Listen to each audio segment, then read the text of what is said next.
कभी-कभी सच सामने होते हुए भी दिखाई नहीं देता। आज की कहानी ऐसी ही एक लड़की की है, जो अपने अतीत की परछाई से टकराती है। रिया 3 साल बाद अपने गांव लौटती है। गांव पहले जैसा नहीं लगता, बहुत शांत, बहुत ठंडा, जैसे कुछ छुपा हो। अर्जुन उसे स्टेशन पर रिसीव करता है। अर्जुन, रिया, तू अचानक बिना बताए क्यों आ गई?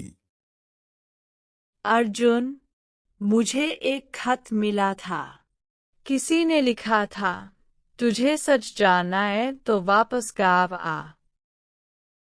अर्जुन हैरान हो जाता है।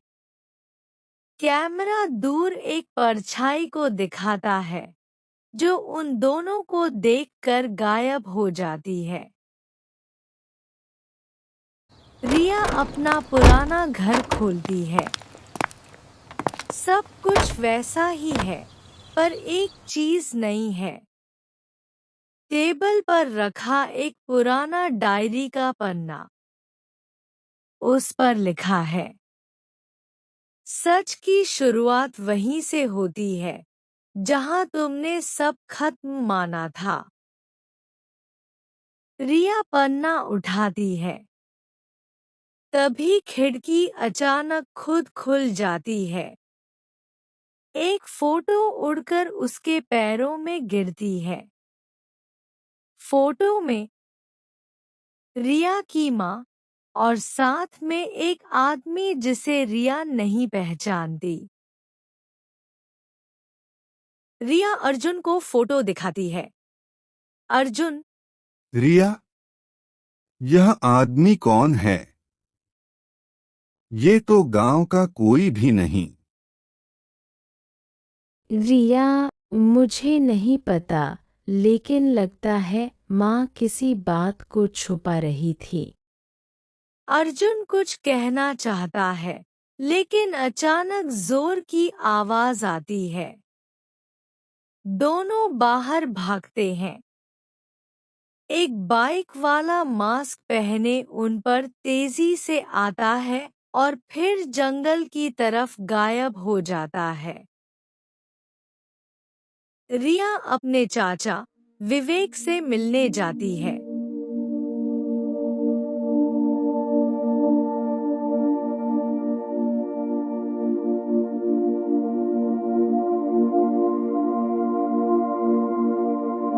विवेक उसे देखकर घबरा जाता है। विवेक, क्या जरूरत थी यहाँ आने की? तू जितना दूर रह सकती थी, उतना अच्छा था। चाचा, माँ की मौत अचानक कैसे हुई थी, किसी ने बताया तक नहीं। विवेक कुछ बोलता नहीं, बल्कि रिया के हाथ से फोटो छीनकर फाड़ देता है। विवेक, इस आदमी का नाम कभी मत लेना। वो हमारे लिए खतरा है। रिया स्तब्ध रह जाती है।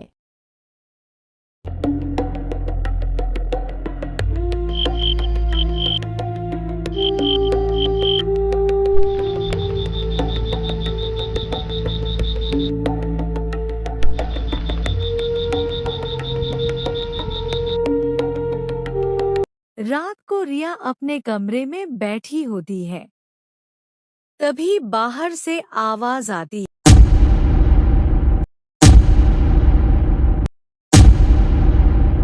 वो खिड़की खोलती है। नीचे कोई परछाई खड़ी है। उसके हाथ में एक कागज। रिया नीचे पहुंचती है। परछाई भाग जाती है। कागज खोलती है। जिस पर भरोसा करती हो, वही सच छुपा रहा है। रिया सोच में पड़ जाती है, ये किसके बारे में लिखा है।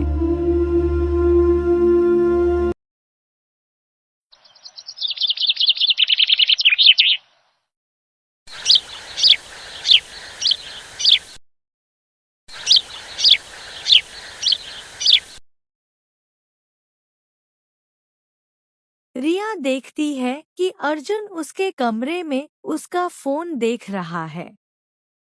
रिया, अर्जुन, तुम मेरे फोन में क्या ढूंढ रहे थे? अर्जुन घबरा जाता है। अर्जुन, रिया, मैं बस यह देख रहा था कि कहीं किसी ने तुझे धमकी भेजी हो, क्योंकि पिछले साल मुझे भी धमकी मिली थी कि मैं तुझसे दूर रहूं। रिया चौंकती है। अर्जुन, कोई नहीं चाहता कि तू इस गांव में वापस आए। अगले दिन एसीपी रिया को बुलाती है।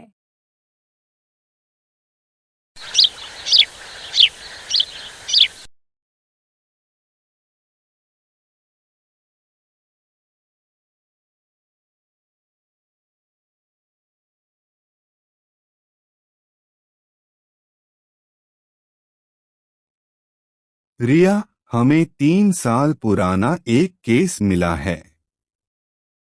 तुम्हारी माँ किसी बड़े राज को उजागर करने वाली थीं। उनकी मौत ने कई सवाल छोड़े हैं। है। वीडियो में रिया की माँ कहती है, अगर मेरे साथ कुछ हुआ तो एक ही व्यक्ति जिम्मेदार होगा। वीडियो कट जाता है। नाम सुनाई नहीं देता। हमें शक है कि तुम्हें भी धमकियां मिल रही हैं। घर लौटते हुए रास्ते में एक आदमी देखती है, काला मास्क, वही जो बाइक वाले ने पहना था। वो भागता है। रिया और अर्जुन उसका पीछा करते हैं। आदमी गिरता है। मास्क उतरता है। वो चाचा विवेक है। रिया का दिल रुक जाता है। रिया, चाचा, आप ही मुझे धमकी दे रहे थे। हाँ, क्योंकि तेरी माँ जिस सच्चाई को बाहर लाना चाहती थी, वह हमारी इज्जत मिटा देती। माँ किस सच्चाई की बात कर रही थी? विवेक चुप हो जाता है। एसीपी मौके पर पहुंचती है। एसीपी, विवेक जी, हमने सच्चाई पता कर ली है। यह आदमी वीडियो में जो दिखा था, तुम्हारी बहन यानी रिया की माँ का पुराना दोस्त था। वो तुम्हारे गलत बिजनेस की पोल खोलना चाहता था। इसलिए मैंने उसे भी चुप कराया और रिया की मां को भी। रिया की आंखों में आंसू आ जाते हैं। विवेक को गिरफ्तार कर लिया जाता है। अर्जुन रिया के कंधे पर हाथ रखता है। अर्जुन, रिया, डर मत, अब तू सुरक्षित है। कभी कभी सच्चाई देर से मिलती है, लेकिन मिलती जरूर है। और रिया के लिए यह अंत नहीं, एक नई शुरुआत थी।